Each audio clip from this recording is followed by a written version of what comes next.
nerd section? Yeah, because I'm seeing a lot of people disappearing and reappearing. Yeah, it's already kicked me out of the space once. So they're back to their old tricks. Did you want to try and restart it? No, I'm fine. Okay. Well, I'm getting thumbs up, so maybe. All right, we're going to go with that. All right. So, all right. So, we left off with Elbrick going home and his doctor checking him out, and he just coincidentally had a stroke while he's at the doctor's office. That's where we left off last time. So, while Burke Elbrick was serving out the end of his career, Fernando Gabarro was living underground, trying to organize an effective labor movement. He had eluded the police dragnet in Rio and had reached Sao Paulo. Help just threw me out. Okay. There we go. And he had moved into a house with several other workers. January of 1970, while he was at the corner bar, police raided the house and arrested one of the workers that were living there. As he got near the house, Fernando saw that it was surrounded. As he tried to edge away, one of the policemen said, "If you move, I will shoot you." Instead of freezing, Fernando reached out and pushed aside the gun barrel. Then he ran. More policemen caught up and surrounded him. They opened fire, and he was shot in his lower back. As he lay bleeding, he heard a policeman standing over, debating whether or not they should kill him or bring him in for an interrogation. So, first of all, they take him to a military hospital. The first night, the doctors said that he was not strong enough for questioning. They ignored the doctor and began questioning anyway. They didn't know who Fernando was, only that he had been living with part of the resistance. Fernando was too weak to talk, but that didn't stop them from trying to question him. They would come in and point their pistols at him and threaten to kill him while he was in the hospital. Fernando believed that they were injecting him with drugs like a truth serum.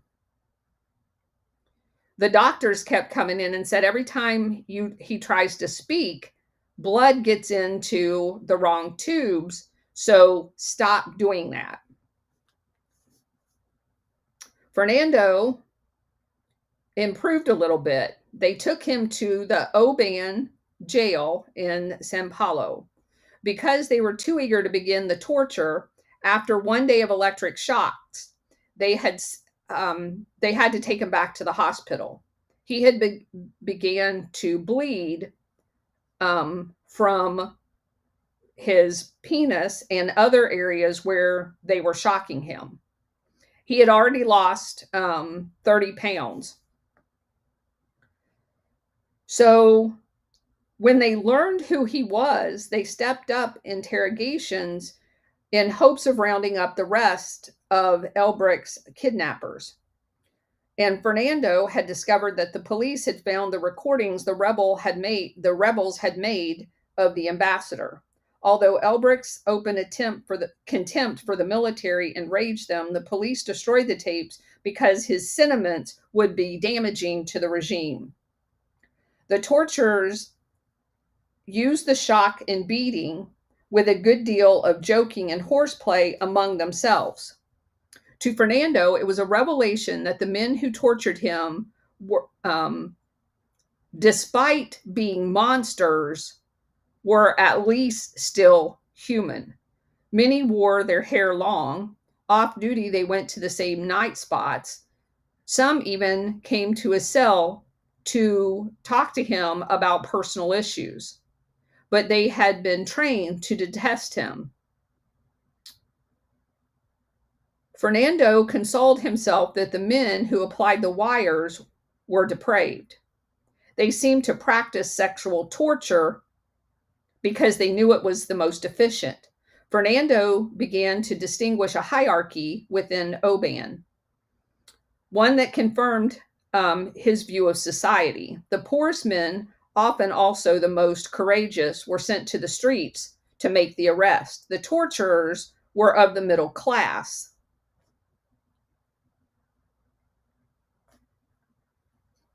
There's one of them said, "There's nothing new or important in the torture, but the experience is incredibly boring for me. I never have anything to discuss afterwards, like another day at the office." So he didn't have anything to discuss about what he was doing. They boasted to Fernando that they had been trained in the United States. One Army officer said in front of Fernando that they had gone on a raid against some of the rebels, and that other men in his party had destroyed local crops, and that the entire group had been trained in the United States that was doing that conduct. The torturers found one sardonic way to honor their North American patrons. They would cut open a sardine can and force a prisoner to stand on the sharp edges, cutting the bottoms of their feet. Then they would make him hold something so the cuts were deeper. They called this torture the Statue of Liberty. In most cases, the men who had graduated from U.S. military and police schools were the analyst and intelligence specialist. And they would appear inside a torture cell to witness the torture. They would read the transcripts of the interrogation and pick out contradictions. They gave lists of trick questions to the torturers on how to go about the torture and then when to ask the questions. Others remarked about seeing U.S. markings on the field telephones and electric generators used for the shock treatments. They attributed the new Brazilian efficiency to the U.S. training.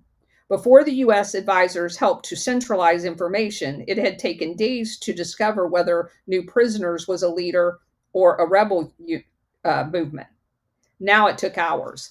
And if you keep in mind, some of the stuff that I uncovered when I did the segment on the Office of Public Safety with Alpha was that the IBM computer system had been deployed to all of Operation Condor countries after they were overthrown for them to do exactly that, to consolidate intelligence and use it from country to country. Because if you remember when we covered Operation Condor, the different countries, Argentina, soon to be Chile, Uruguay, Paraguay, Brazil, all of those that participated in it, and eventually Bolivia and Peru, all shared this database. Because, for example, people that were in Brazil would travel to Uruguay, people that were in Chile would travel to the other countries to try to get away from the torturers who had been part of the rebellion. And they were picked up in these other countries and killed. So it didn't matter that you fled your own country because they shared this database together. And also part of that was Crypto AG, the communications that the CIA was monitoring throughout all of the countries in Latin America. On the Isle of Flowers, which is that island off the coast of Brazil, cellmates tried to convince John Mark that torture, however repugnant, might be required at that future day when they were running the country. but only in extreme cases. Jean-Marc said, I may be a purist, but the moment you accept one exception to the rule, you accept them all. And speaking practically, torture is a weapon that always backfires against whoever uses it. Others said the Brazilian government had managed to keep the scope and cruelty of its torture silent for years. We will keep it a secret too. Jean-Marc said, absolutely not. One captain who tortured Fernando also saw it as a difference in character. I'm a torturer, he taunted Fernando, but you are not. If you ever come to power, I will be in a good position because you're a coward and you won't torture me. After 2 months at Sao Paulo, Fernando was shipped to Rio and taken by motorboat to the Isle of Flowers. He had never recovered from the shooting and torture. Now he was having trouble urinating. He was too weak to protest himself as he lay on his cot. He was touched to hear the other prisoners risk more beatings by pounding on the bars and shouting, do something, the man's going to die.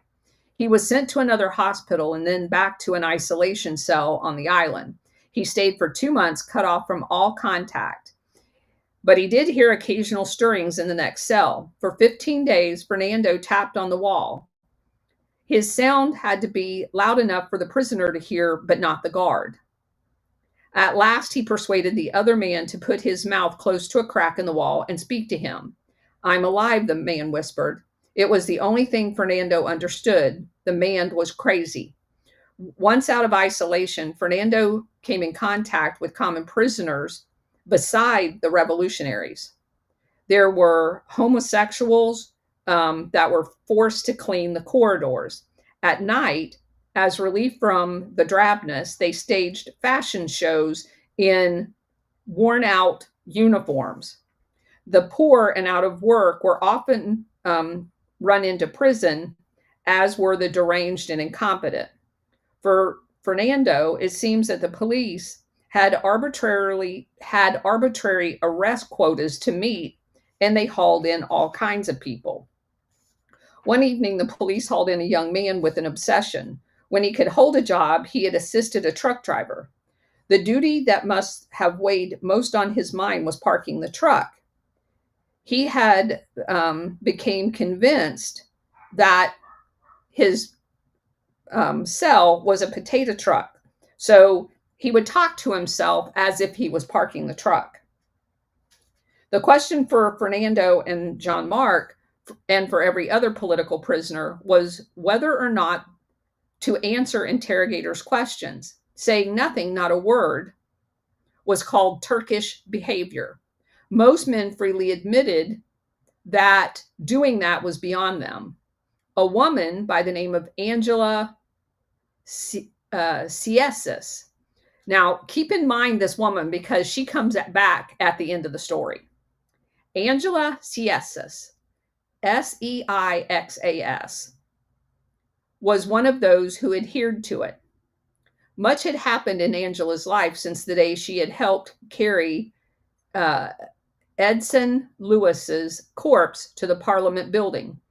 The experience had made a public speaker out of her, and she stopped smiling once she was imprisoned. She had joined one of the rebellion groups. They were both a military and a political group. The decision was not Angela's to make. She was assigned to the political side. The military members took the risk, stealing weapons, commandeering automobiles, etc. They would stage bank robberies to pay for their efforts. One revolutionary was captured. A policeman had been shot during the raid, and the torture of that prisoner had been unrelenting. The police had received a tip about the apartment Angela was coming to inspect, kind of the same trick that they played on that other guy. They were hiding behind the door when she came up the stairs. Even for Rio, a city proud of indifference to race, she had been walking along with a black man for security, and that was another hit against her. She was arrested, and then a sequence of terror began to occur. They had shot the black man, and when she tried to lift him up, of course, he was too heavy, and she tried to hide. She temporarily got away, and basically when they looked at her, she was asking, "What's all that noise?" And one of the officers told her to go home, go back to your apartment. She said, "No, I must go to the street to use the telephone." It was a plausible excuse because most people didn't have phones, because it cost over $1,000 because they didn't own their own phone system there. Downstairs, one of the policemen was standing guard at the entrance, and Angela slipped past him, and she was on the street, so she began to walk faster. Then she hears, "Stop her. No one can leave the building." The policeman on the street grabbed her and brought her back. "Who is this man?" she said, talking about the guy they had shot. And she said, "I don't know." They hit her with nightsticks and asked her again. A police car took her to the headquarters, and they took all of her clothes off and said, "If you do not give us your name, you're going to die." Angela's mind told her that she must say nothing at all. For the past week, she had known the names of almost every member of her party.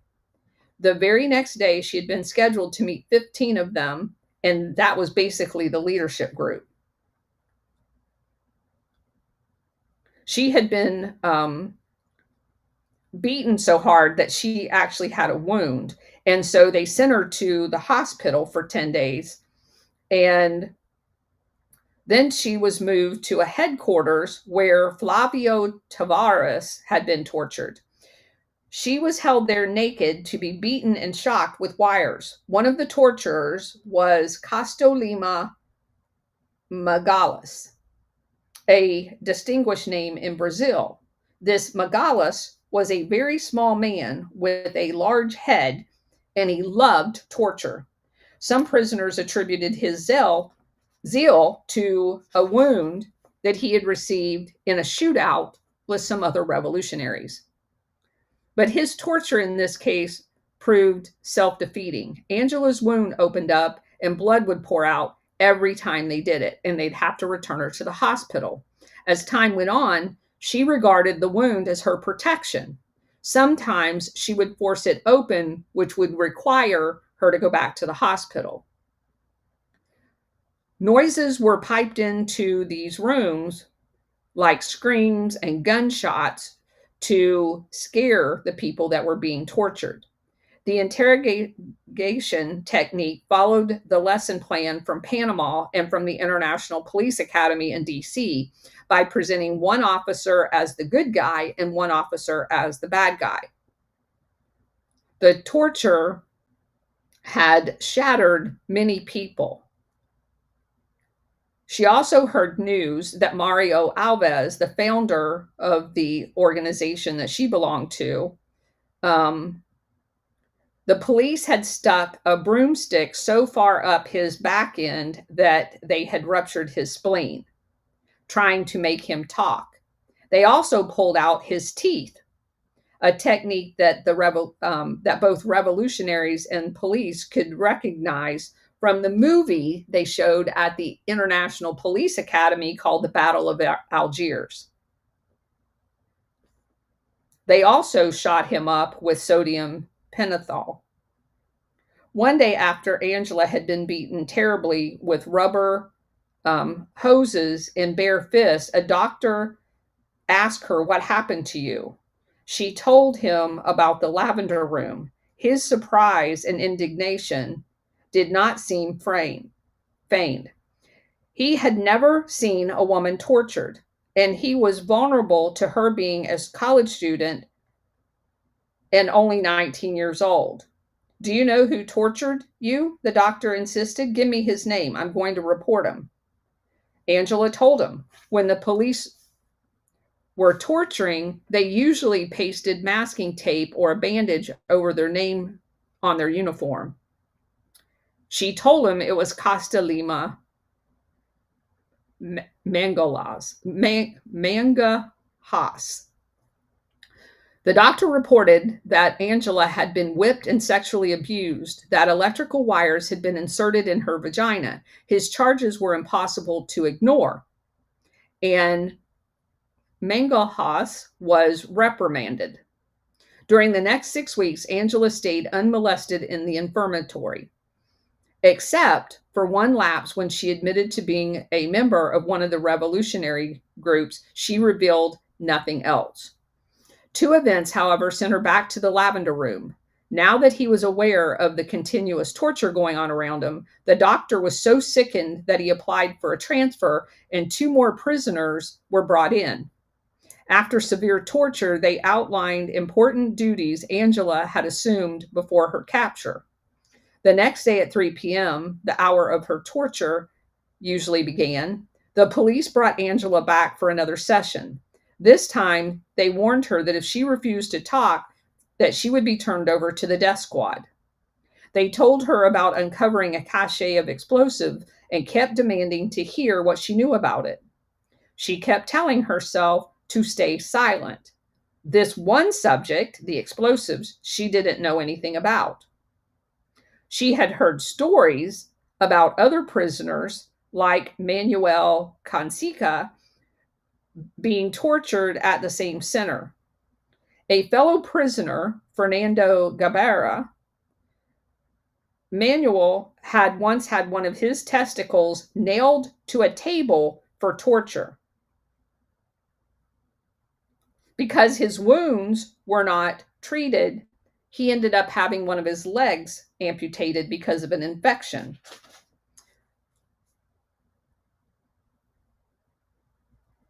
The torture continued. Angela would faint and awake to find her mind clearer than ever. It was as if she was floating outside of herself, watching herself being tortured. She said that she would never forgive the United States for the role in training and equipping the Brazilian police. Since the 1964 coup, Marcus Adruda, a geology student who had protested foreign control over Brazil's mineral wealth, had lived a scrambling life. For the 2 weeks after Goulart fled to Uruguay, Marcos left Rio for the country and waited there with friends to see what was going to happen. In Brazil, employers had no use for an outspoken student leader. To stay alive, Marcos tutored students and translated technical papers. After a few years, this life was not satisfying enough, and he went to excuse me. He went to work in a factory.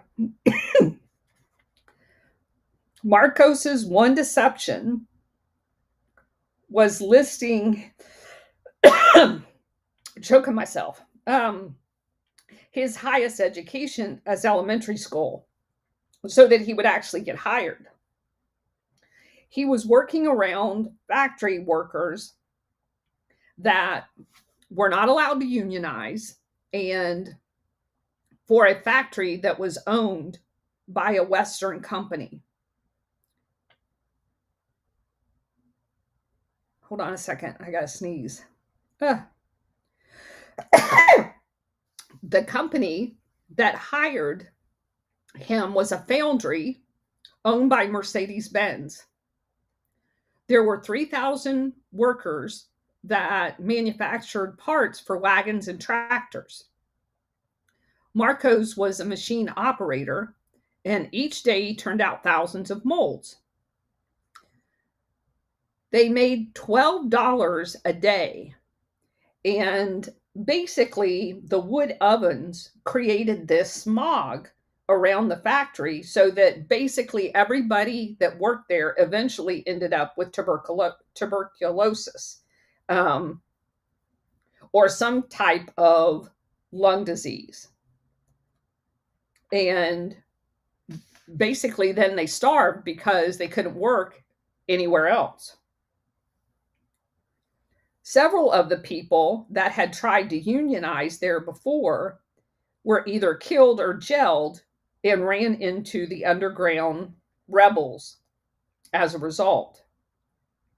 One of the guys that he had met that was a neighbor of his, he got carried away from the factory because he was so ill and wasn't there for the upcoming payday, although he had hours owed to him. Not only once he got better would the company not give him his back pay, they fired him. So those are just some of the circumstances. So this guy tries, because he's college educated, he's just pretending that he's not. So he tries to help some of the people there with their grievances and their disputes. One of the companies was called Metal, one of the quote unquote unions that had been infiltrated was called the Metal Workers Union of Sao Paulo. But like I said, it had already been infiltrated by USAID and their quote unquote labor organizers. They were actually even infiltrated with secret police so that they could do away with anybody that came in that was effectively trying to represent the workers. And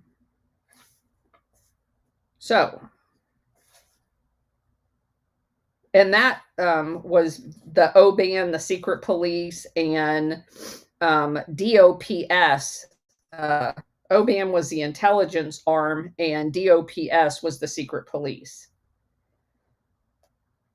So eventually, Marcos gets himself in trouble because he's trying to help the people there, and he had a schedule on him one day when the OBAN people came looking around for who was helping. So let's see. They picked Marcos up and began to beat him. And once inside, they beat him for 3 hours before they asked the first question. Marcos decided, because he knew very little, that he was going to not talk. When the police uncovered who he actually was, they punished him to the point where Marcos thought he was going to die.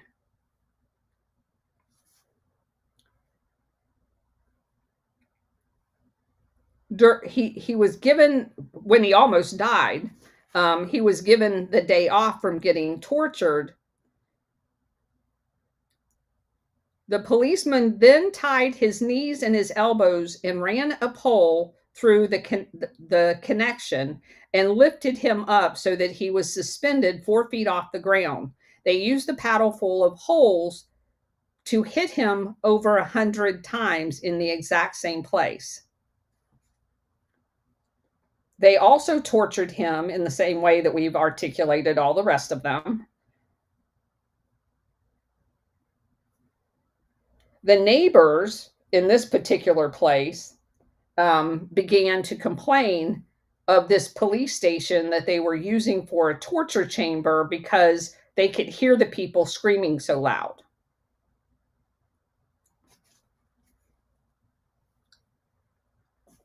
Okay.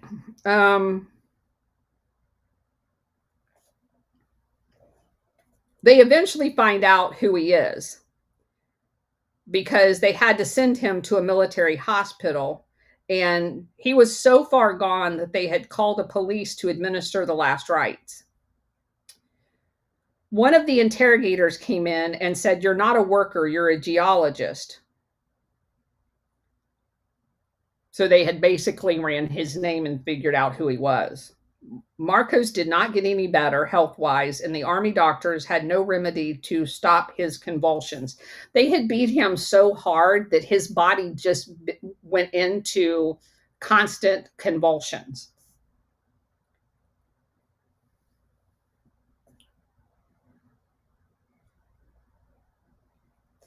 One of the one of the police came in and said, "What is your organization? Who are your comrades? Why do you work in a factory when you could have had a better paying job? Don't you want higher wages?"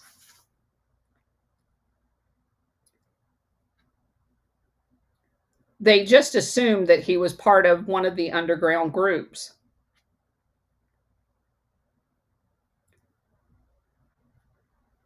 And then they said that they were going to take him to see this woman, and her name was Marlene. Marlene was somebody that he had met while he was working at the factory. And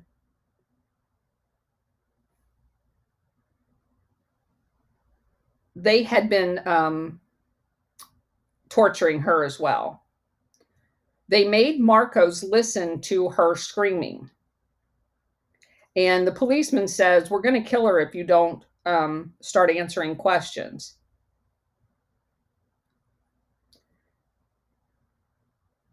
And he basically said, the policeman told him, "Well, it's your fault she's getting beat." And Marcos tells him, "No, you're beating her, not me. You know what we want. You must be stupid working for shit wages if you're a geologist. You could have an apartment, a woman, a car. You must be out of your head. Look at her."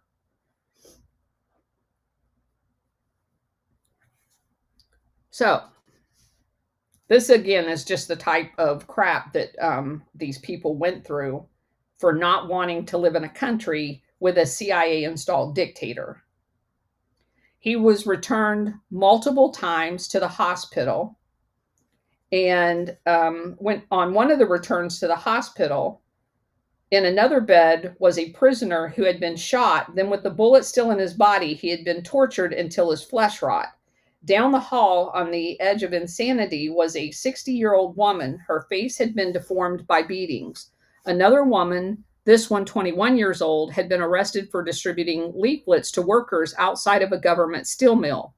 The police administered the ritual beatings. Then they learned she was pregnant and basically jumped on her stomach until she miscarried. This was how Marcos heard of two friends who had been tortured in the presence of a man that had only spoke English. Later, in a security cell, an army corporal remarked to Marcos how odd it was that Marcos should be in jail with a corporal, an uneducated man, standing guard over him. "It's weird," the soldier said. "Many of the prisoners are students or professionals. That's funny." I don't necessarily think that was funny, but Marcos says, "Doesn't that tell you something? We're studied. We've read books. We have something in our head. We don't accept the situation in Brazil. Doesn't that tell you something?" The corporal said, "You have strong arguments. Let me go away or you'll convince me."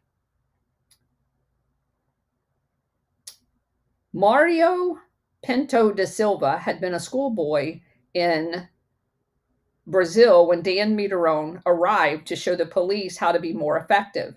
9 years later, as a member of one of the undergrounds, Murillo was trapped with 5 comrades in a Belo hideout by a police cordon. When the exchange of gunfire, 2 policemen were killed. None of the rebels were hit. Murillo was charged with 4 crimes: unlawful possession of a gun, being a member of an illegal association, armed actions, and assassination. As a result, he also played a role in the training of Brazil police.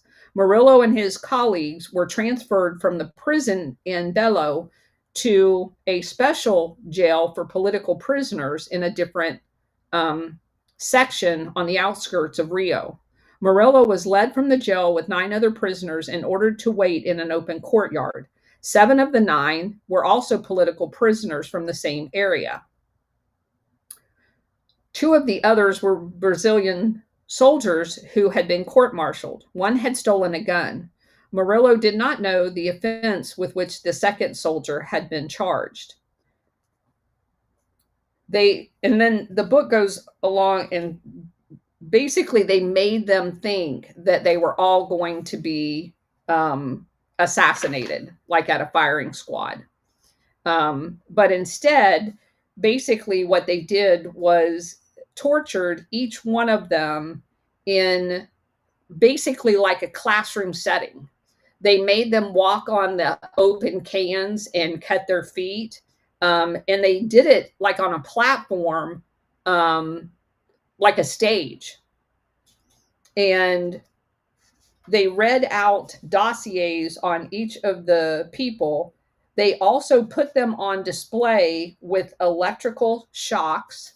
So basically, they were doing a training class on how to torture people in an open setting.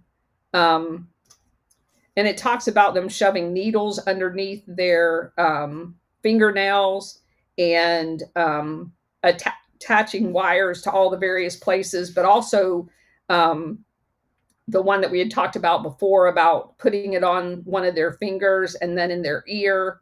They beat them in front of everybody. And as it turns out, as you read through this section, and of course it talks about Murillo's specific torture, that one of the guys in the audience watching all this had to get up and go vomit. It was so repulsive.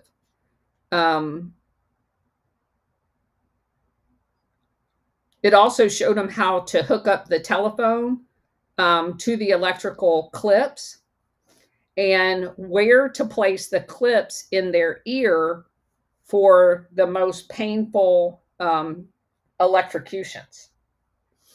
So when Dan Mitterrand, and that's the end of that chapter, when Dan Mitterrand asked Byron Engel to give him another overseas assignment, Engel knew that the reason once more for him was money. He still had 6 of his 9 kids living at home. And remember, where we left off with Dan Mitterrand is he was at the International Police Academy in Washington, D.C., because he had left Brazil already. And so he wanted to go back overseas. Mitterrand had been a good instructor at the IPA, the International Police Academy, kind of middle of the road, not really great, but he knew Spanish and he knew Portuguese, so that made him valuable to them. Engel said, "We've been thinking about an overseas assignment for you." Mitterrand said, "I love working here at the academy." But Engel said, "Yes, but how would you like to go to Uruguay?" And Mitterrand's response was, "Boss, when do you want me to leave?" 6 years after Mitterrand's murder, Engel would deny that in 1969 he had ever even heard of the Tupamaros, the rebel movement in Uruguay, or that he had chosen to send Mitterrand there because of his experience with the Brazilian police. Engels preferred to be seen as an ingenious administrator, knowledgeably professional, and a tough cop, just carrying out U.S. policy. He claimed that he had pictured Uruguay to Mitterrand not as a troubled country, but as one of the nicest, most peaceful places on earth. So he's either a criminal or a liar, or both.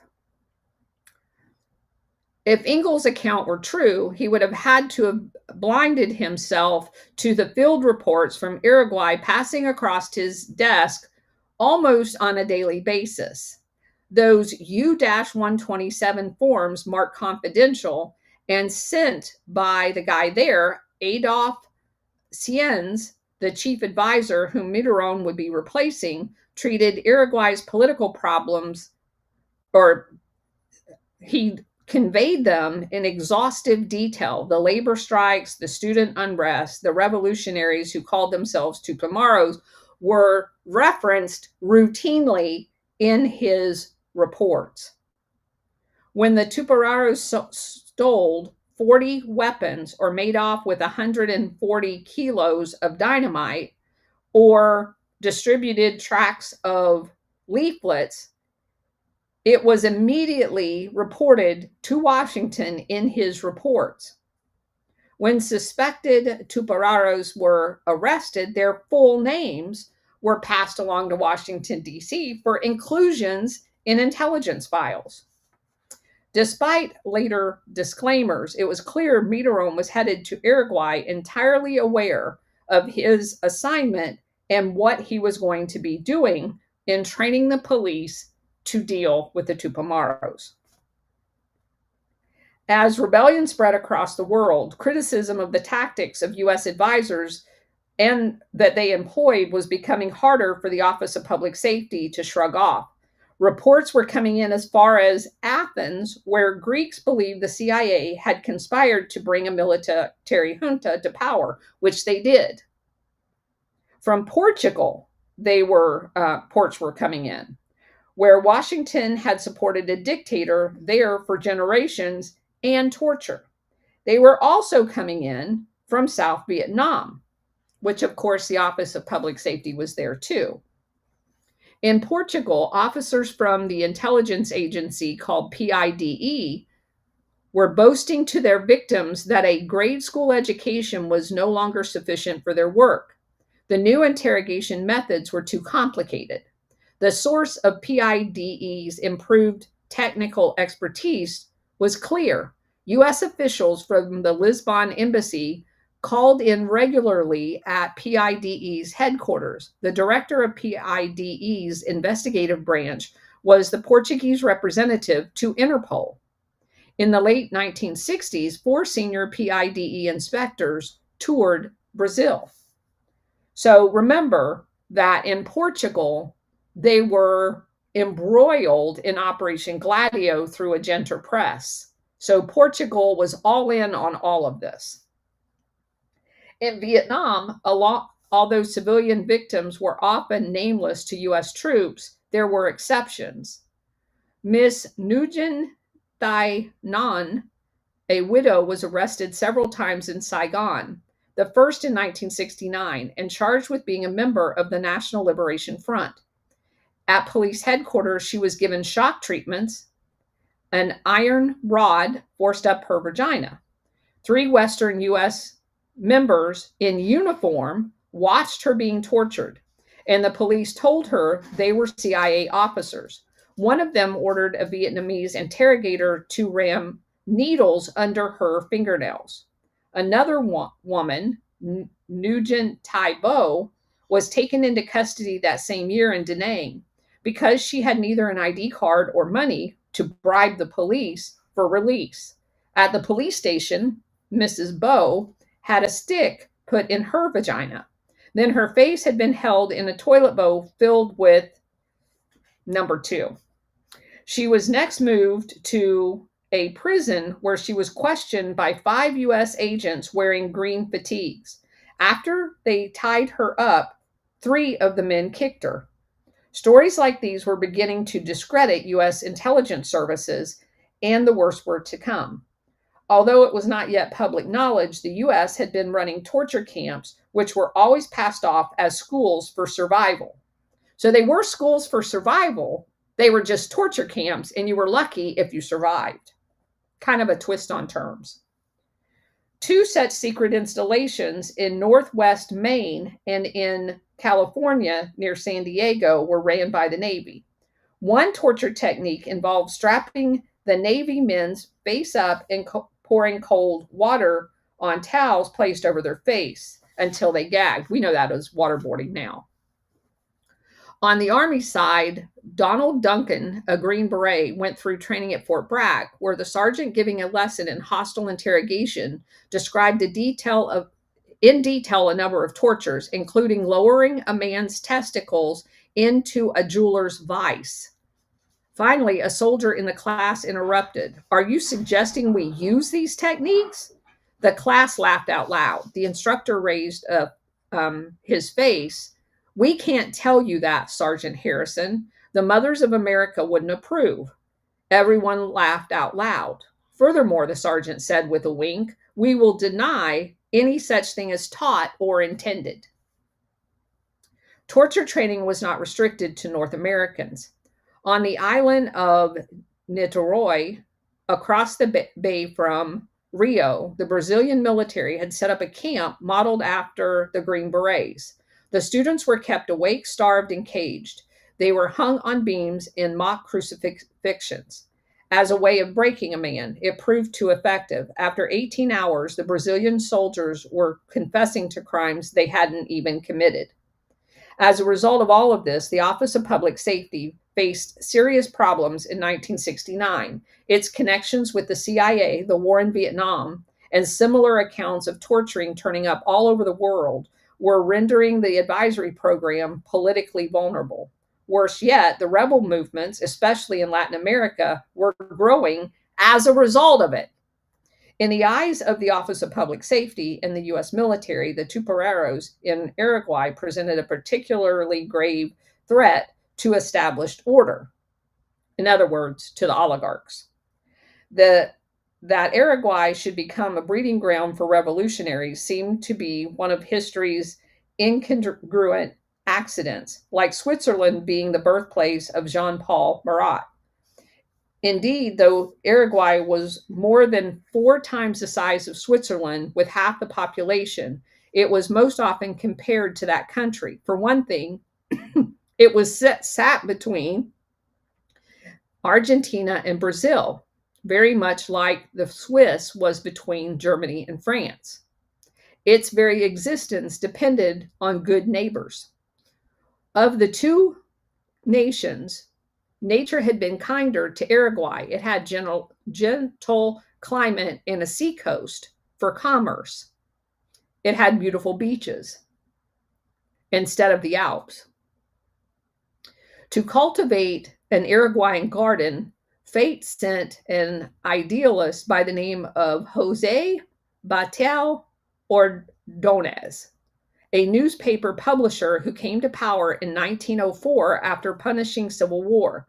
Perhaps as a consequence of seeing Uruguay divided, Batel had determined to treat the small nation as one family, with labor occupying an honored place at the table.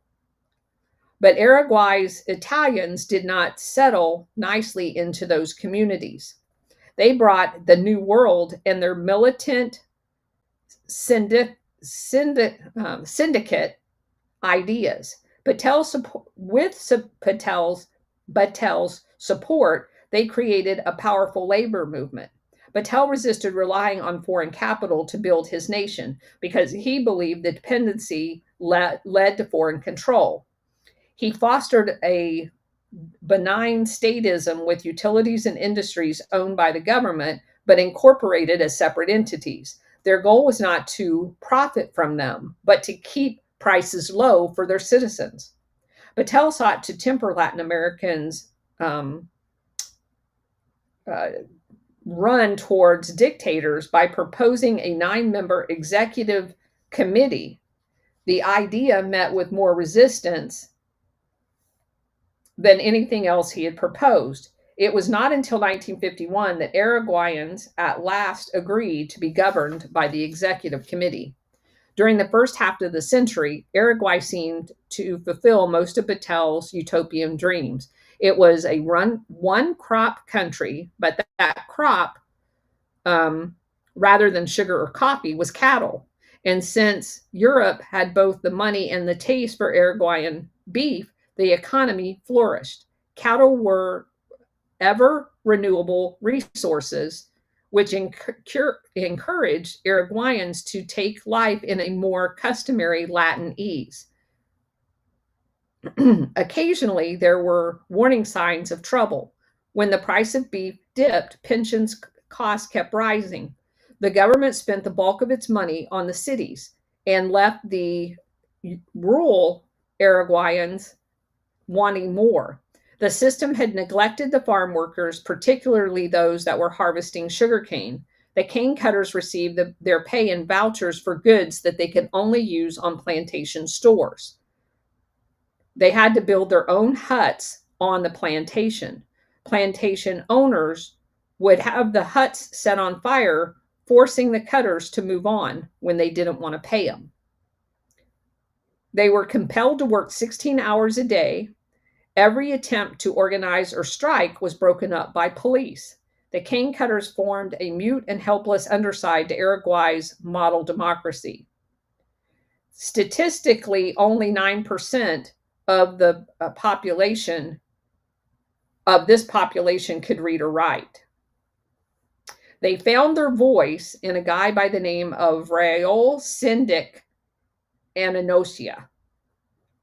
Like John Mark, Syndic was one of the men marked for a good life. His family was a small landowner in the department of Flores, but Syndic was indifferent to his surrounding and chose to live in a poor section of Montevideo.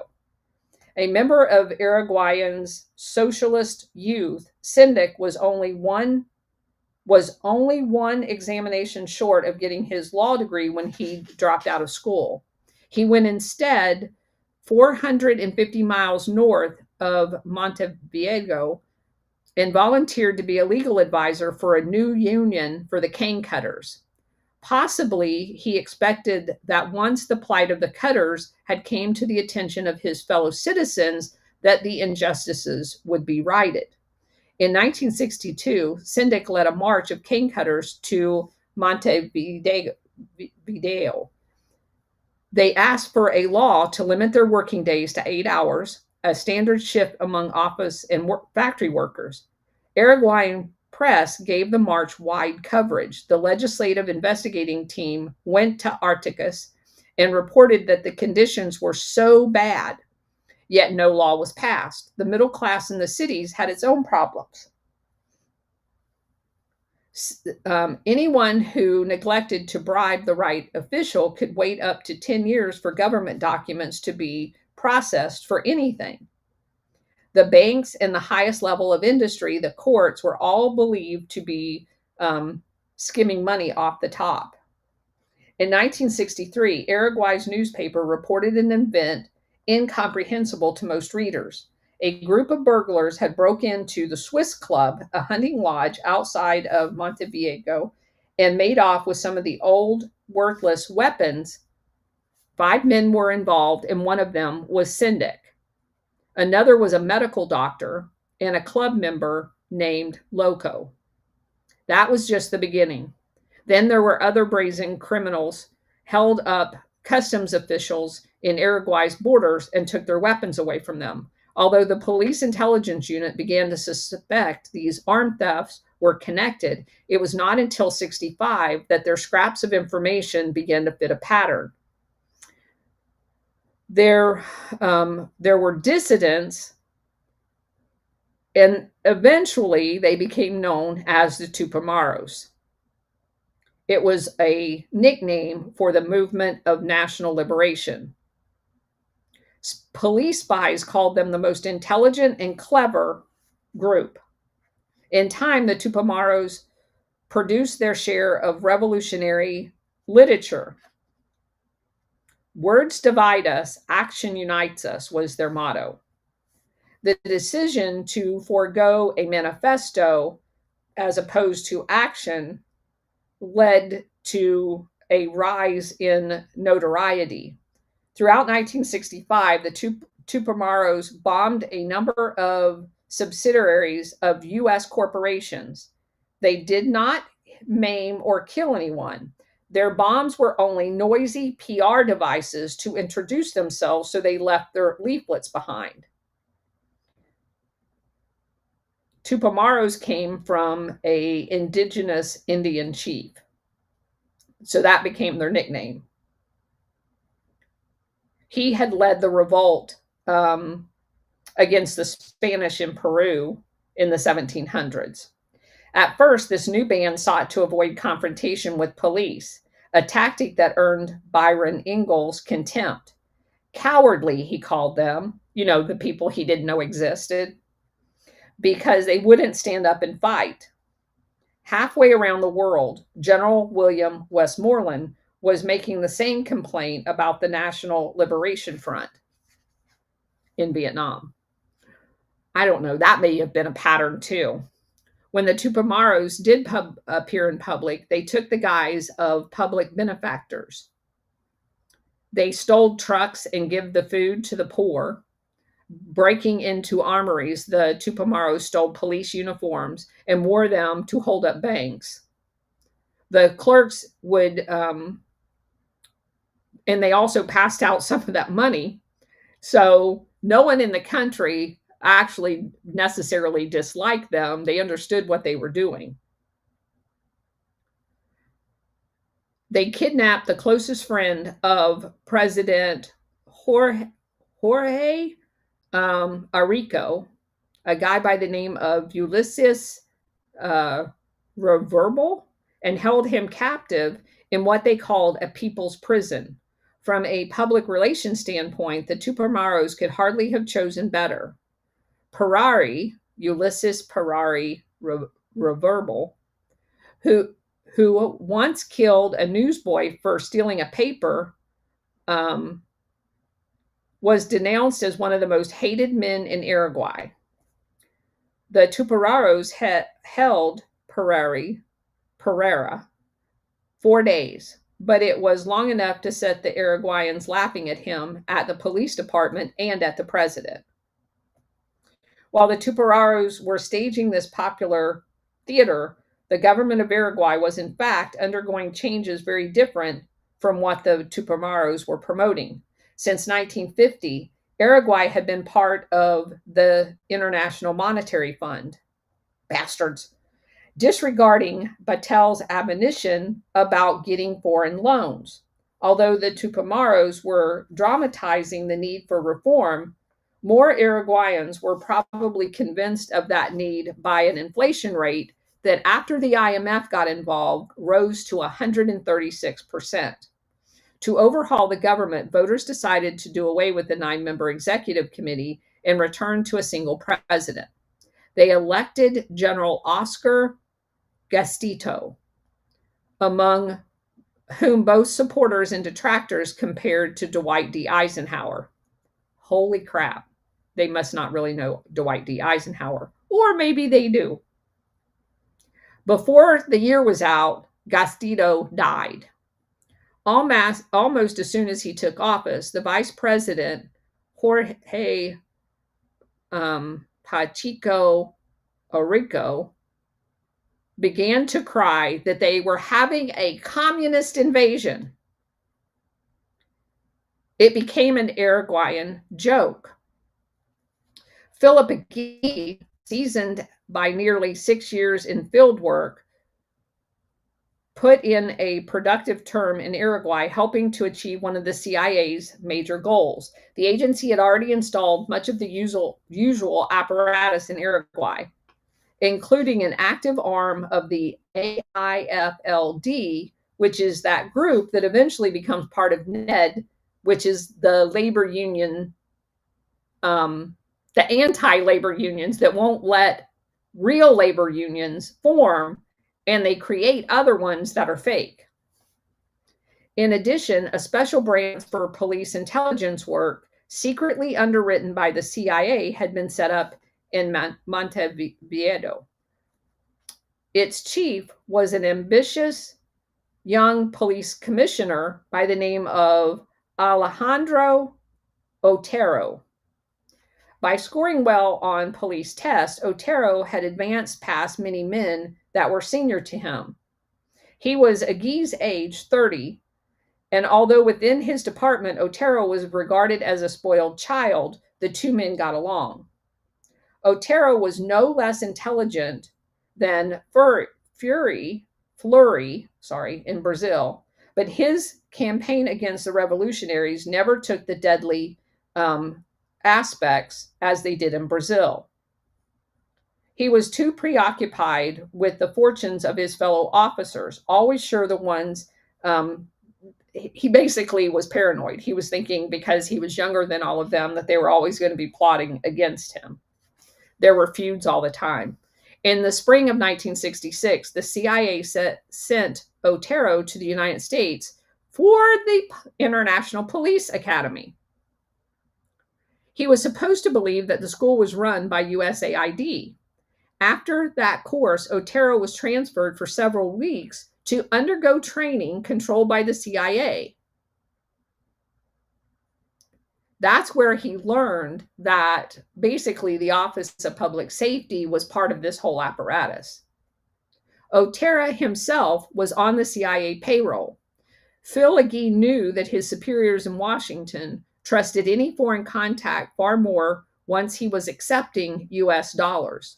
With Otero, as with other police officers contracted with the CIA, a CIA officer would first comment on the heavy expenses of a new office or process and suggest that since much of the information was useful for Washington, they just pick up the bill.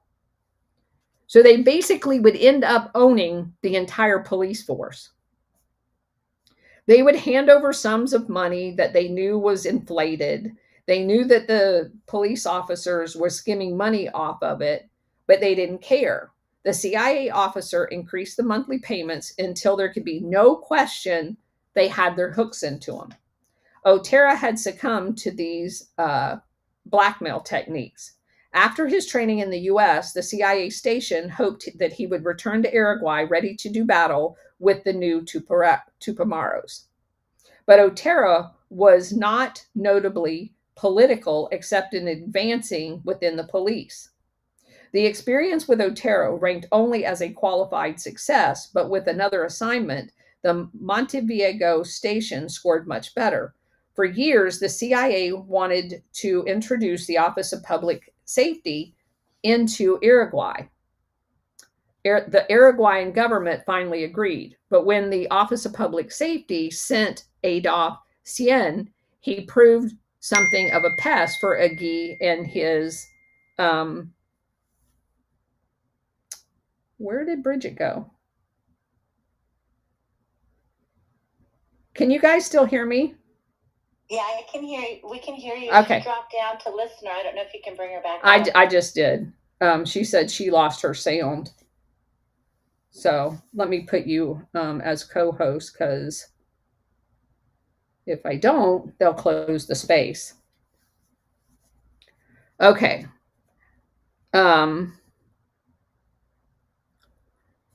So in other words, the CIA didn't like Adolf, and he is going to get replaced with Dan Mederone. So the all right, let me bring her back up.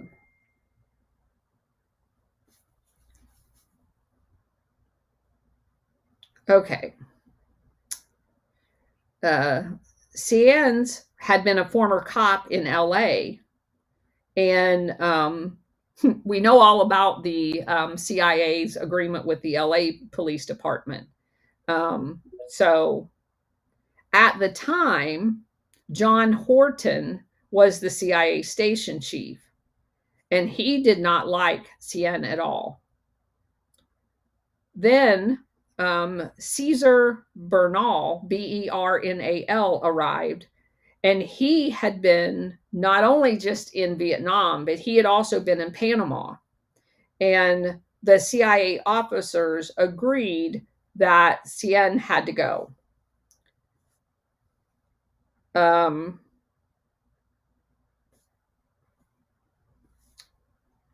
Okay, so the threats continued to grow of the Tupamaros. The police chief ordered small wooden guard posts installed at each door around the city in order to try to give them some protection and provide them kind of like a lookout. But the pay of most of the police in Uruguay was very bad. So the U.S. Police Advisory Office was very small, And there was another guy there by the name of William Cantrell. William Cantrell didn't spend a lot of time in the office. He was also a CIA officer. So Cantrell is pretending to be in the Office of Public Safety, but he's actually a CIA agent. Okay.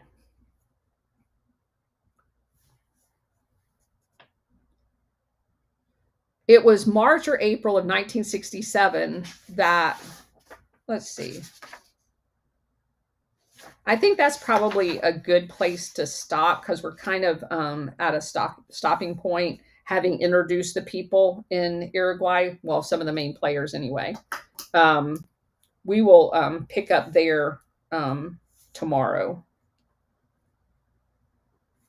So. Crazy. These people are nuts. Yeah, really crazy. They're sick in the mind.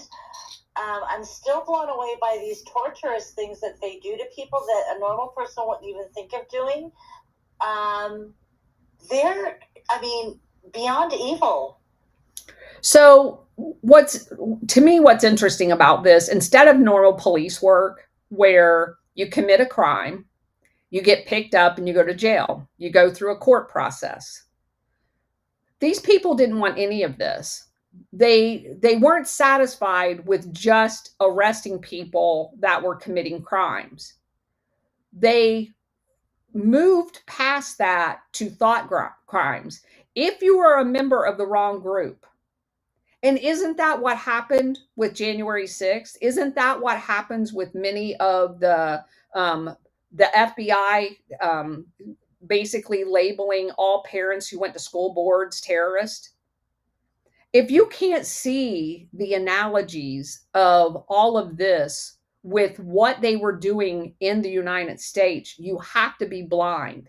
And that's why I think it's so important to go back and look at every one of these agencies that are involved. All of these countries, by the way, had FBI stations in them too. So they have the FBI sitting next to CIA, sitting next to USAID in the embassies.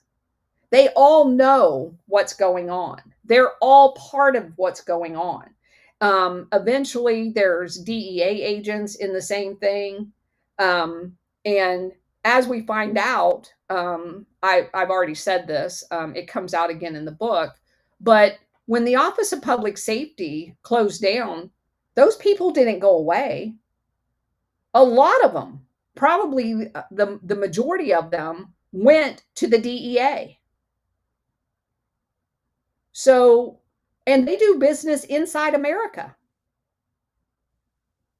So this training that they were providing on American soil with a wink and a nod, hey, this is some of the torture that's around, and are you suggesting we do it? Well, I can't actually suggest you do it, but I'm going to show you how to do it. Is so beyond the pale, it's not even funny. And one of the questions over on Rumble earlier, or not questions, but comments, I guess, was if they're still doing this.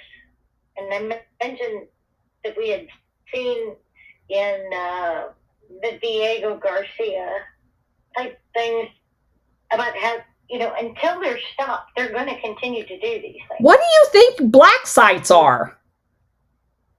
Right. Exactly. Well, didn't it come out during Trump's first term? The water board. The CIA black sites. They were doing this back. Yeah, the CIA black sites that were set up all over the world during the aftermath of 9/11 and the rendition program and all of that stuff. Of course, they're still doing it. No one went to jail. Right. Until people are in prison, behind bars, who are doing this, they're not going to stop. No. They're going to continue even teaching it. Wouldn't you agree? Yes.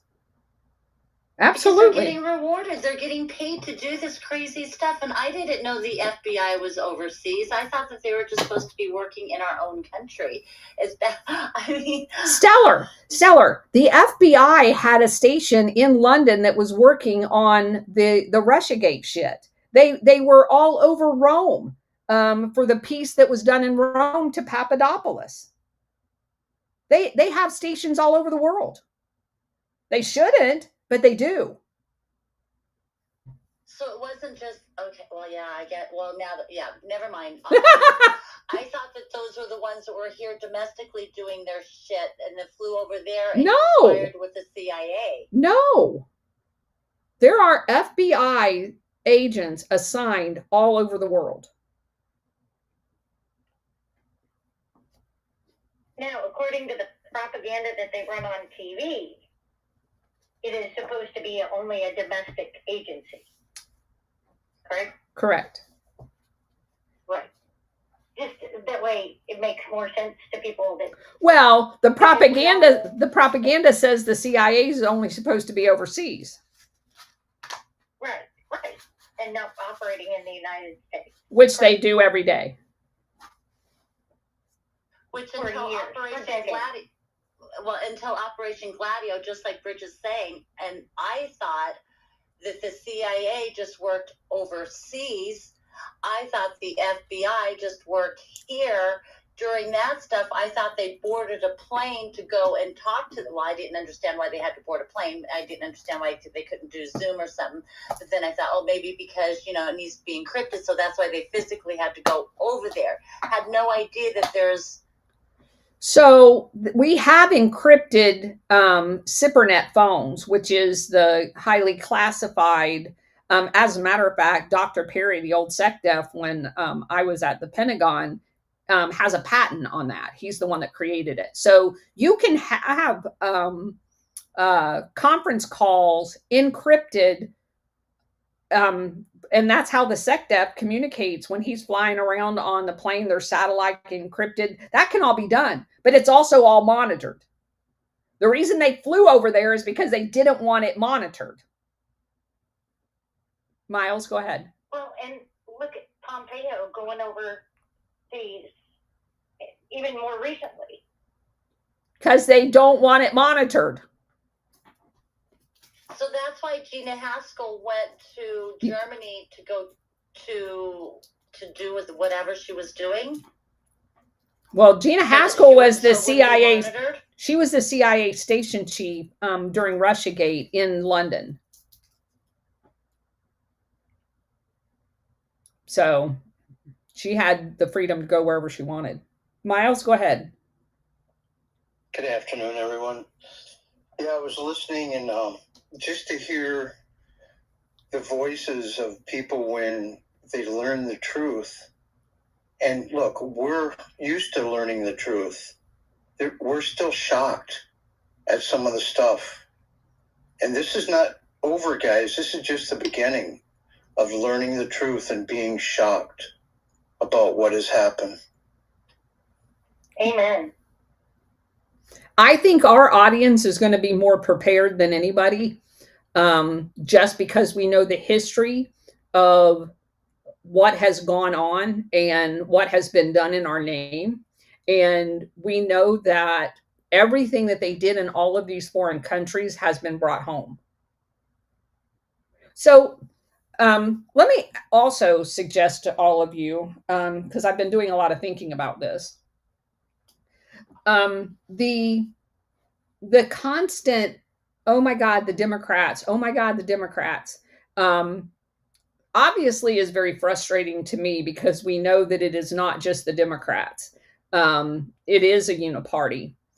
And there's been a lot of kind of sidebar conversations about, no one zooms out to the 30,000 foot look. And that's very frustrating to me. People look at Europe as if it's different than the United States, and the flooding of the European countries with foreigners. And that obviously the same thing happened here. But if you collectively look at the destabilization around the world and throwing all of these other countries into decades-long struggles, it was clear about 20 years ago that they had to further their plan, destabilize their own countries if they were going to get rid of the quote unquote democracies of the West. So they have a model to get rid of democracies around the world, and they perfected it to near perfection to, at a whim, create destabilization, overthrow the government, and put in. So they've basically got the model down, and they could do, multiple ones of these for anybody that in the interim of them overthrowing a country. Then they turn their sights in order to get one world order to the West. And the influx, another benefit of them doing Desert Storm 1, creating radical Islamic terrorism and destabilizing those regions, and then through the quote unquote refugee program, began massively importing them not just to the United States, but to all of Europe. And that was the seed that was planted after Desert Storm 1, to grow a tree of destabilization in the quote unquote democracies of the West. And understand that this process began in the late 1800s from our perspective with the Fabian Society. And yes, you can say it dates back further than that, but let's just start there. And you see this was a century-long plan in order to establish this. They just kept handing the torch off to the next generation that they spawned. These people's ancestors, as Warhamster and I have documented on Secret Societies, are the next generation. It is the working at the CIA, working in banking. This is all generational. Working in these foundations, it's all generational. They were brought up to do the next generation phase of this. And I hope everyone can see that this was not a plan by the Democrats. This was a generational plan that's been going on for over 100 years. And the West is now in the crosshairs of that plan. Illini, did you want to add anything? No, Colonel. I had another question, but if you want to stay on topic, no, go ahead. I'll leave it open for anybody else's questions. But then I had a question for you on Obama. Okay, Caleb. I don't know if you guys have watched Taylor Sheridan's work with the Sicario movies, but I think that at least in terms of the disclosure of the inner workings of intelligence was at least started with those movies, because you have Emily Blunt's character say being attached to a CIA op because international intelligence, or however they say it, cannot operate on domestic soil without domestic agencies attached, or however the wording is. And people really don't pick up on that. And so just pointing something out that I observed in a movie that is connected in with all of this intelligence stuff. Yeah, and it's interesting that we know that that's what is supposed to happen, but we've proven in our 2.5 years in investigating Operation Gladio that the CIA has operated independent of other agencies repeatedly in the United States, both with terrorist training camps here, the training of the Cuban exiles, which go on to carry out bombings in New York City and Washington, D.C. That was not done in coordination with any other organization. The setting up of the 4 illegally owned banks as subsidiaries of BCCI inside the United States to launder their money. Again, not done with now there are a lot of criminals involved in it, but and people that facilitated it inside of covering it up inside of the government. But again, it was being done and they didn't even pretend to be working with another domestic. MK Ultra, another example of that, experimenting with LSD on unsuspecting people inside the United States. They have repeatedly operated in the United States, and Congress has done nothing to hold them accountable.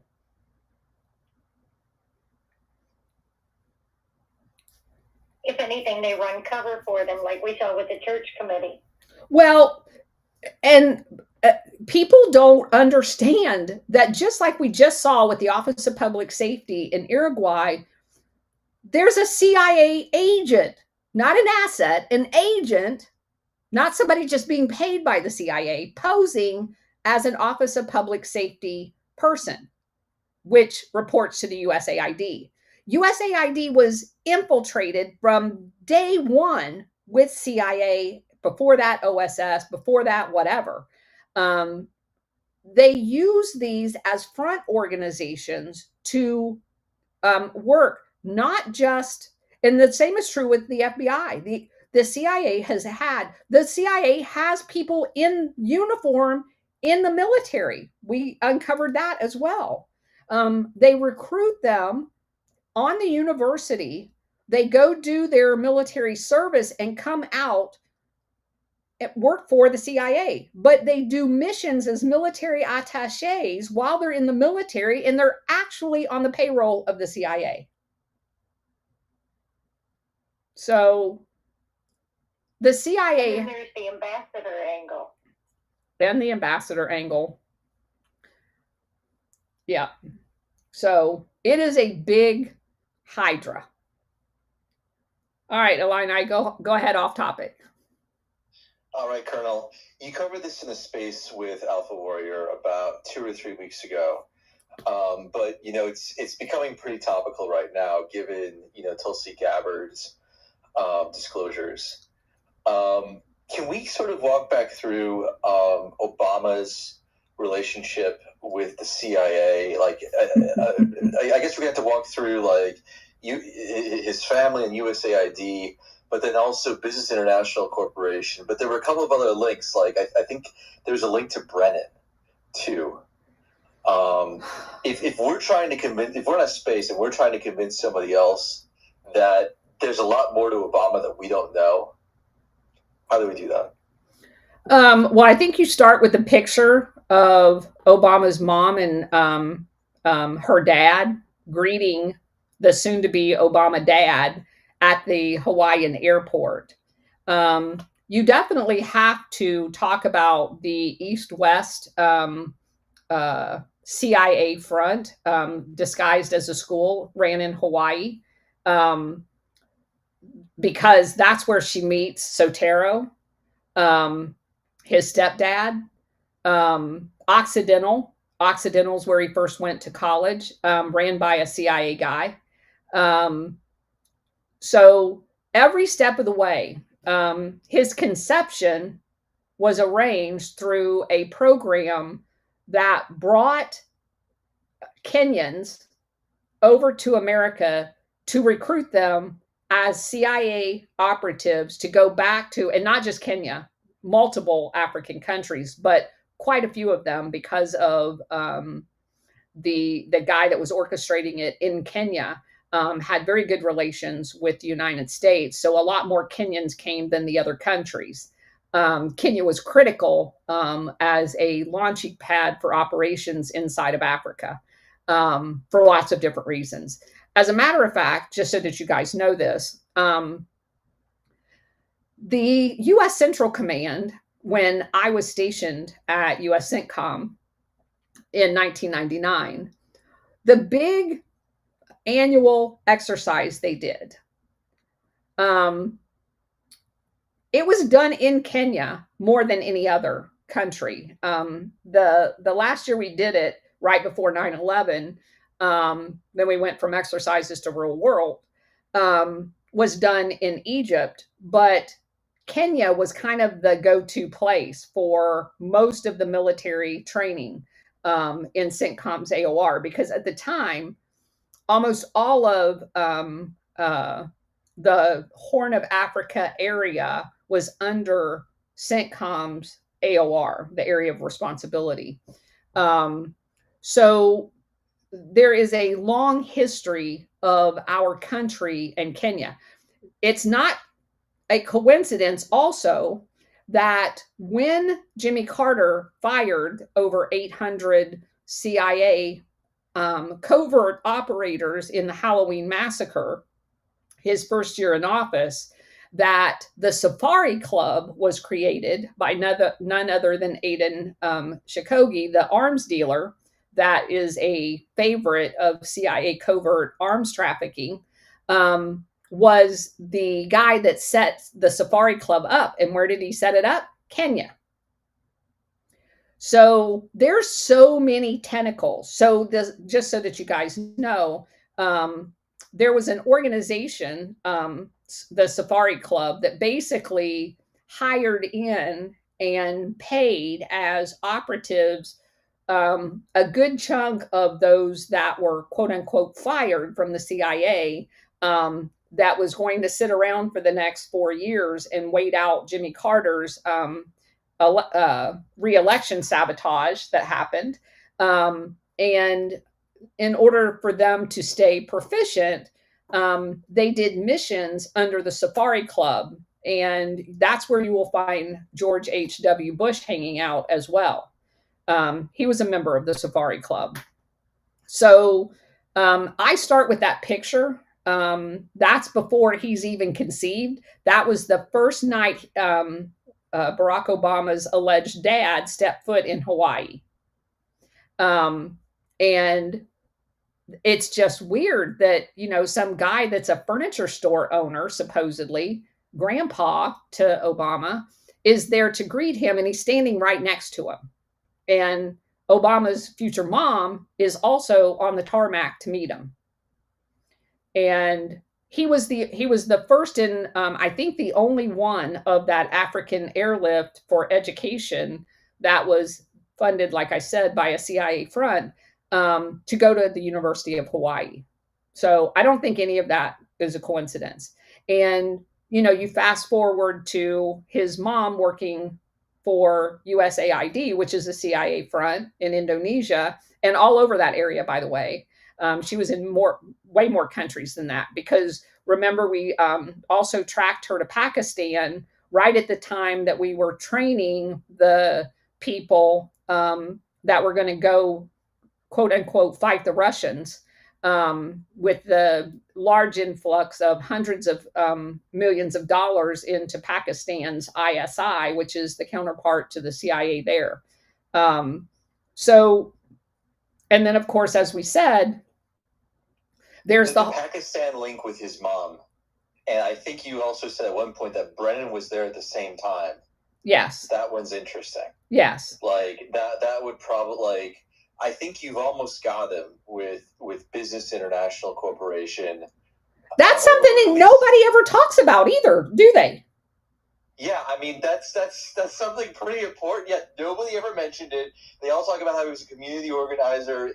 Yeah. Chicago, and they just sort of gloss over that job where he's working for this international, you know, organization that consults with businesses. It happens to be a front sometimes, you know, for the co-founder, the agency. Yeah, the co-founder, the guy that founded its son and him create Business International.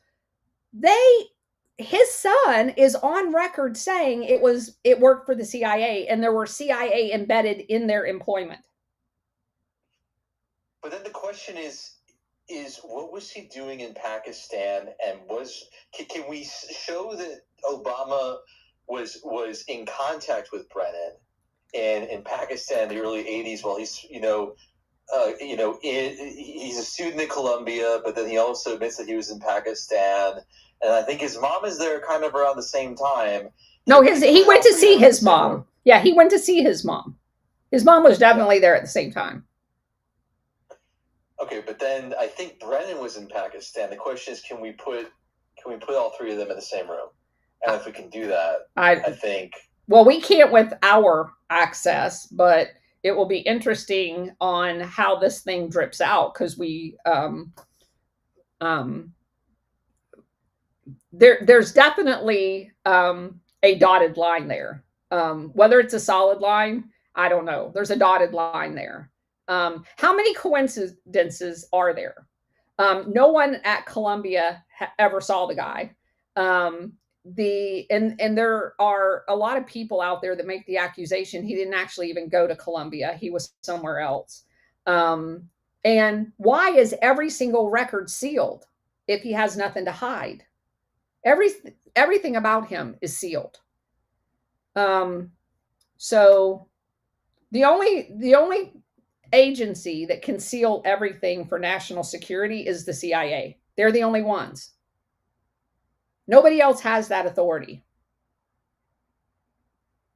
He's totally a red diaper baby. He's a CIA diaper baby. That's what I think. I mean, well, he was raised by USAID parents. Exactly. I was meaning like red, because back in the olden days, you remember like when USSR was around and the Chinese flag and the USSR flag was all red. So I think that the term was red diaper baby, communist baby. It was like they were just breeding whatever. But he's not a communist. He is an agent from birth of, I mean, he fits the very definition of the Manchurian candidate in every way. His conception was, coordinate. This is grooming from the birth. Yeah, and you can't evil international syndicate. You can't dismiss either that his stepdad was a colonel in the Indonesian military when the CIA operation to overthrow Sukarno happened. He was part of a CIA operation to overthrow a government that the CIA orchestrated.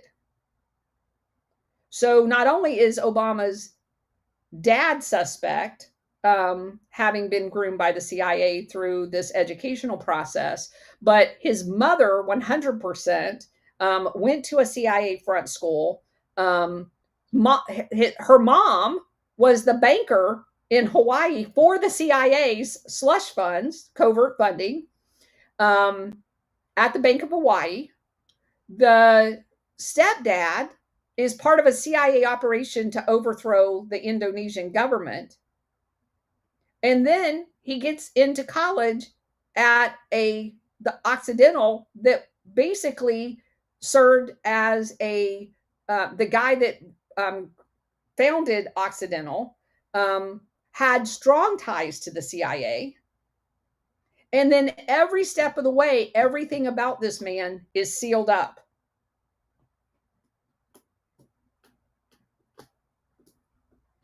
So. I'm sure there's a perfectly logical, normal reason for that. And there's also a photograph of Obama when he was a young child, probably like 18 months, maybe 2 years old, with George Bush, of course, Daddy Bush, Barbara Bush, and I think his mother was in the photograph. So totally confirmed, what you guys were saying as far as CIA. Miles? For dangerous conspiracy theories, people. All these coincidences, pay no attention to them. Correct. Miles, go ahead. Alina, I'm glad you brought this up. I was having a discussion in a space this morning about Obama and how things have to be really rolled out a certain way because, he was a two-term president. And there were millions and millions, still millions of people love this guy. So I don't know how they're really going to approach the narrative because we don't need any more evidence. We've done our homework. But the general population, they don't want civil discourse. How are they going to accept if he is arrested and all this stuff's brought out? I don't think he has immunity for certain charges. That's why they brought Trump up on those certain charges, and it went to SCOTUS to define it more. So I think part of the rollout program, and I talked about this last year, is that why are we waiting so long for this? And I said it has to do with the financial stuff. Once you figure out and get a new financial system in place and people are fat and happy, you can arrest anybody. So I think that that's what the holdup has been. And if you look how the timeline is playing out, especially August 1st and certain other dates, they have got to go ahead. Okay, start to roll this out. We're ready. Now, I could be completely wrong, but that's just the research that I've been doing. So Thanks. Let me just say, I don't think that it's tied to financials. I don't think that there's going to be any point in time where people are going to be fat, dumb, and happy and not care. But I do think the relevant emphasis has to do with a couple of facts. I think there is, if you want a stable country to occur at the end of Trump's 4 years here, and you back that up to what has to have been done by year 3, what has to be done by year 2, and what has to be done by the end of year 1. The one thing that you could not have is all of these foreigners in our country that have ties to terrorist organizations and have been seeded throughout our communities. The thing that has to happen first is cleaning up all of those people and getting them out of our country. And that's what you're witnessing right now.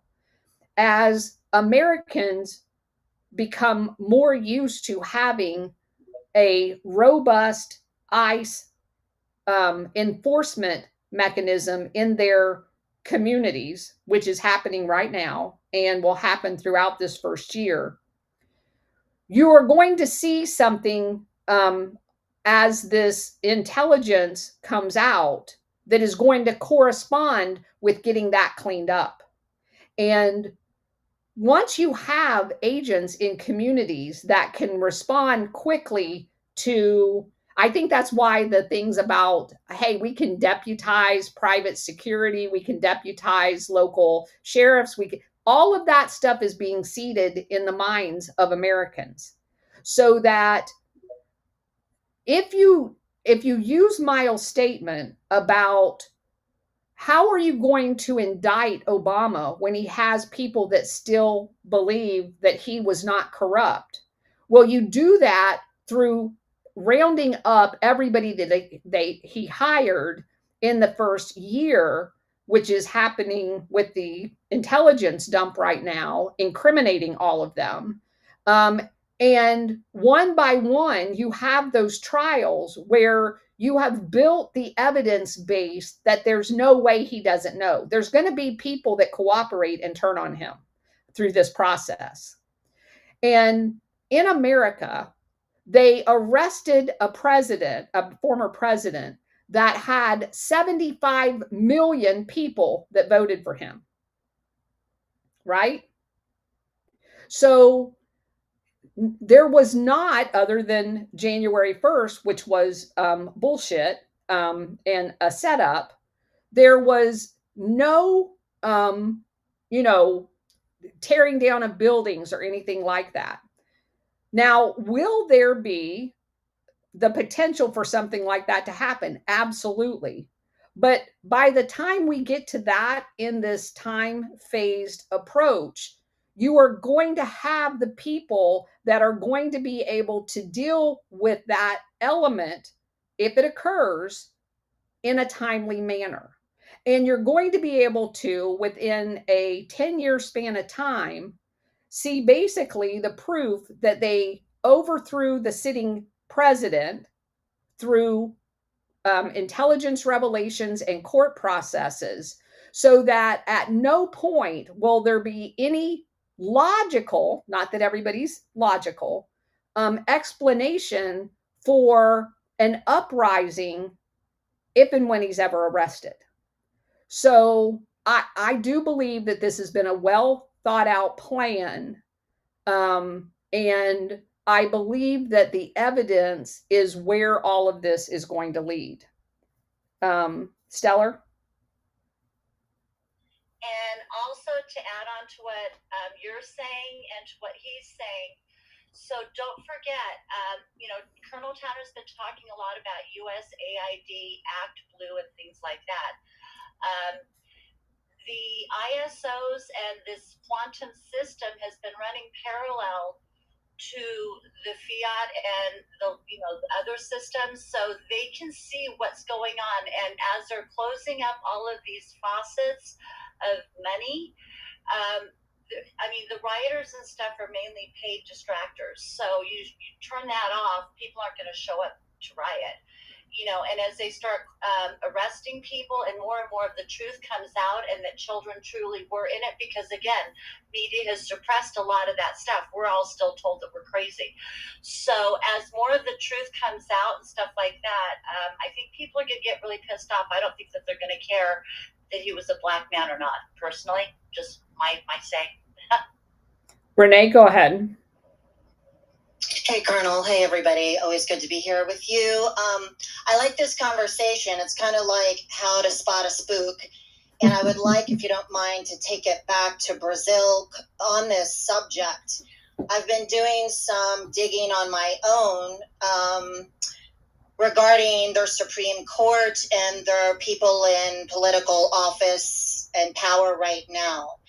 And Brazil does not really have like the heritage and the lineage that we can find and connect dots to here, like family and the associations and whatever, especially after the coup.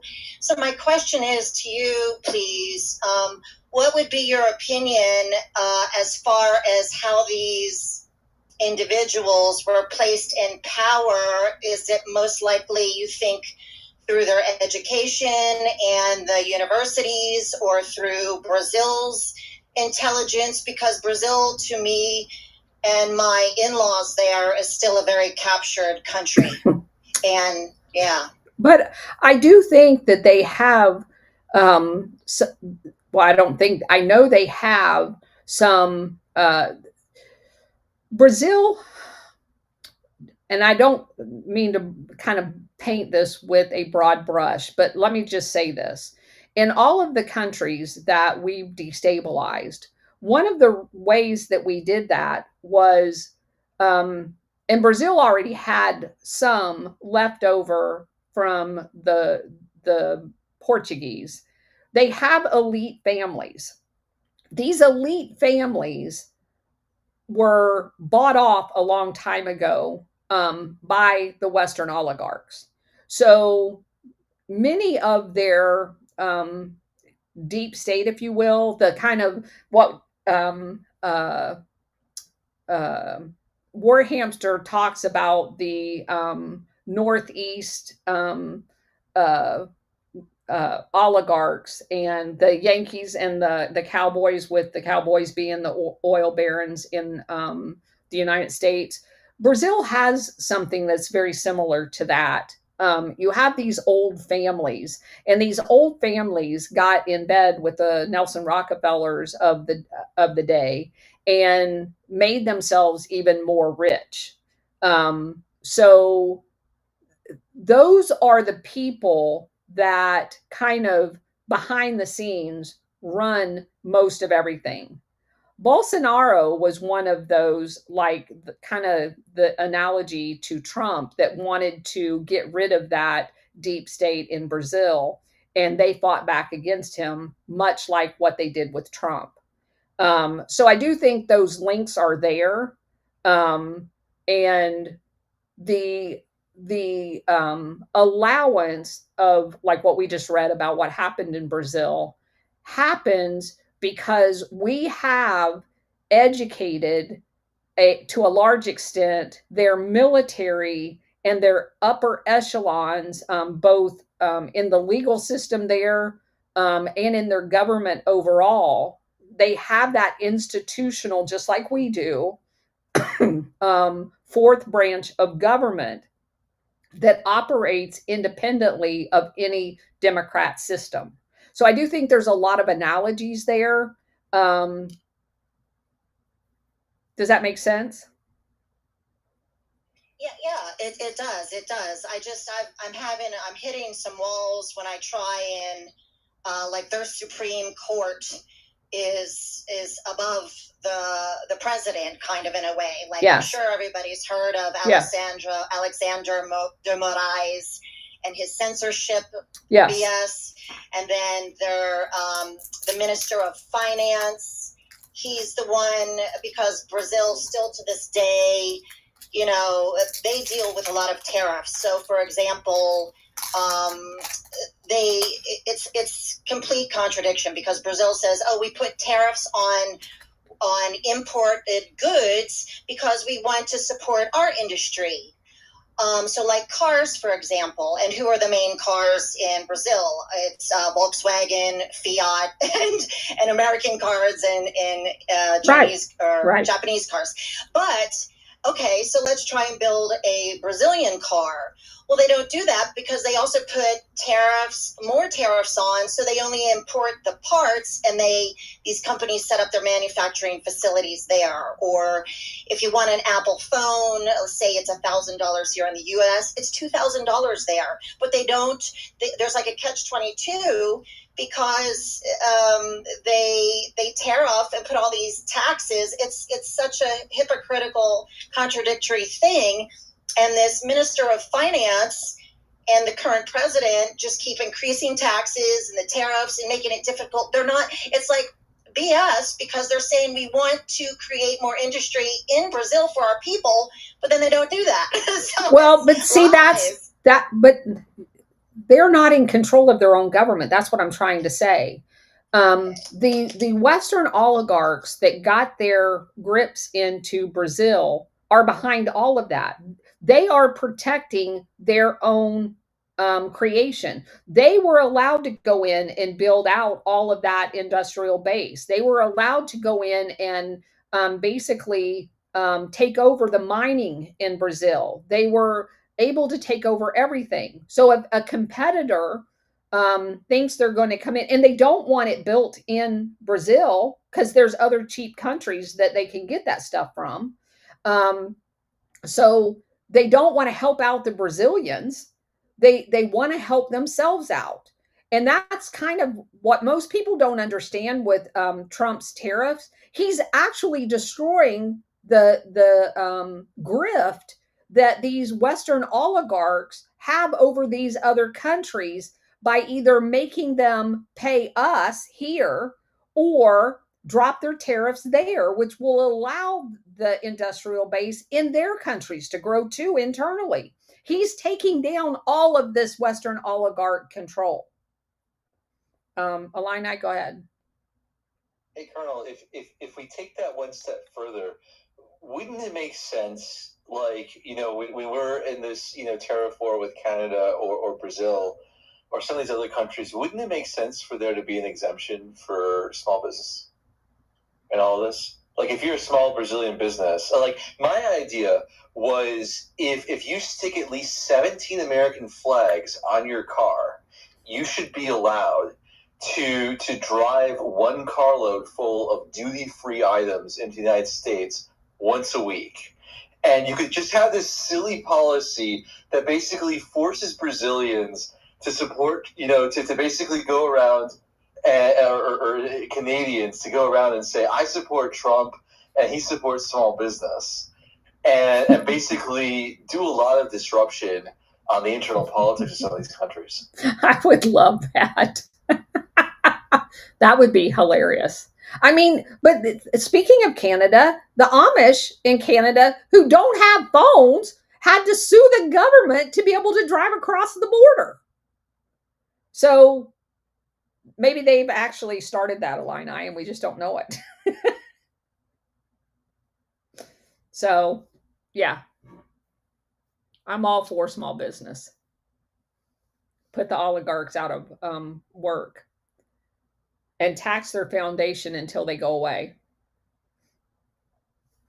Anyway, all right, that brings us up on our 2 hours. So, very interesting conversations, you guys. I love this. I absolutely love it. So, thank you all for being here today. I think we should probably, by the end of the week, be done with this book. It's a hard book to get through, but it is one I think we all owe ourselves to understand what has been done in our name. And I think kind of the lasting impression is exactly what Angela said. You in the book, you don't get anything by embracing this policy as a country. You build an indigenous group of people that will forever hate the United States for having done what was done to them. Number one. Number two, the inhumanity that it brings out in people should never be a part of any country's toolkit. It just shouldn't. Especially when it involves officials in the United States government. And all it did in every one of these countries is grow an underground that was, 100 times bigger than a few disgruntled workers. And I'm not belittling the workers. They had honest gripes with American oligarch countries that were doing business in their country. But they moved, if they would have just allowed a union to form and paid somebody a decent wage for 8 hours of work, I hope you all realize this is being done at exactly the time that after all of these dictators are installed, the son of a bitches in the United States that did all this shit offshored all of our jobs to these very countries where they controlled everything so they could take advantage of the slave labor. Every single one of them did that. That is not a coincidence. They destabilize a country to create a serf population that's even worse than the one that was there in order to offshore our jobs to those countries. So this is bigger than what most people would get from reading a single book. This was a decades-long process to not only impoverish us, but to impoverish people all over the world. And it was done by some of the most vilest people in the Western, because it was people in Europe, it was people in America that did all of this.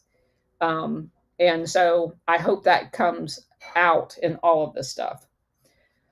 So with that, we're going to call it a day. You guys take care, and I will be back tomorrow.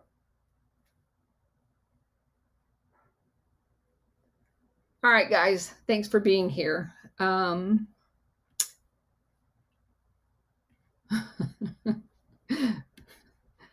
The streets will initially be filled with higher trees. Yeah, hopefully we've cut off enough of their money that it isn't going to matter.